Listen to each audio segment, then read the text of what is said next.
experience would immediately recognize some key characteristics that make what occurred there in that video seem like a standard American munition. There's a pretty typical sound signature of. On 17th of October 2023, a bomb hit the Al-Ahli Baptist Hospital in Gaza City in the besieged Gaza Strip, causing unprecedented carnage. Gaza authorities say at least 500 people were killed in the attack, and many hundreds more wounded. Both Israel and Hamas deny responsibility. The Middle East Monitor spoke to Dylan Griffith, a weapons expert and US Army veteran of the Afghanistan war, who gave us his take on the key claims made by Israel. Claim 1. Israel was not responsible for the attack.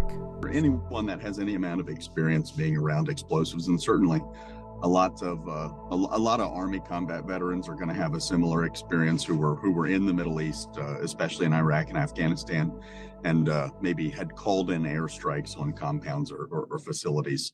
One of the most common munitions in use there is going to be a JDAM. A JDAM is a guided or unguided aircraft-fired munition. This video circulating on social media has now been verified by the Washington Post as the strike that hit the hospital. Anyone who has that experience would immediately recognize some key characteristics that make what occurred there in that video seem like a JDAM. There's a pretty typical sound signature of something that is moving from a vertically dropped or fired position. Someone had posted a video contrasting the two of a compound in Afghanistan being struck by a 1,000-pound JDAM, I think, and then this video.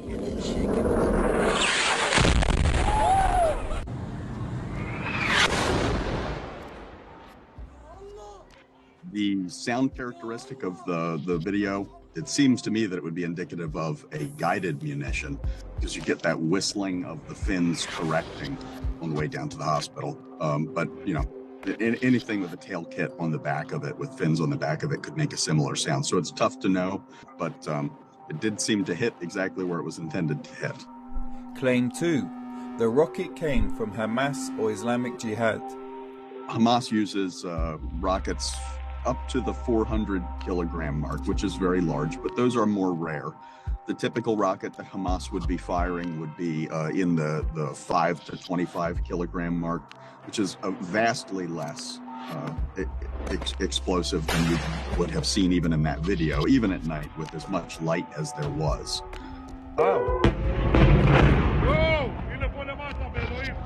The Israeli government said it was an Islamic Jihad rocket, so I showed Dylan a video being circulated by pro-Israel groups on social media. So yeah, these are R-23 rockets, and with all rockets, a lot of the sound that a rocket is going to produce is going to be at the time that it is launched. Rockets are not a thing that burn the whole way to their target, so there's not a lot of screaming and expenditure of fuel as a rocket comes in. So usually a rocket coming in, there might be the sound of some air moving, but there is not a large expenditure of fuel. You don't typically get what you would with like a guided bomb or something. It's usually a quieter process as a rocket comes in, maybe just a little bit of sound.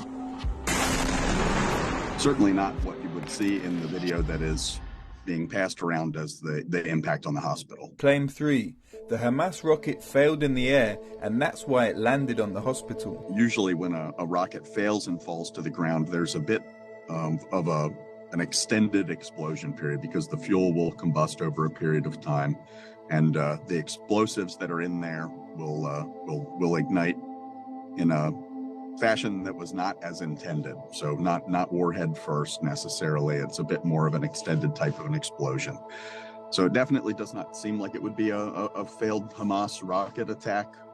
It doesn't have any of those characteristics to me, but it certainly does look like a standard American munition, the likes of which we have sent at this point thousands to Israel to be used for explicitly this kind of purpose. I have it on my account somewhere in a video of those coming into Israel off of a C-71, something like 300 to 400 2,000-pound JDAMs going into Israel. And then shortly after that video, there is an increase in the number of videos that we had seen coming out from the Gaza Strip of large penetrating bombs, so something that is designed to take out large concrete structures.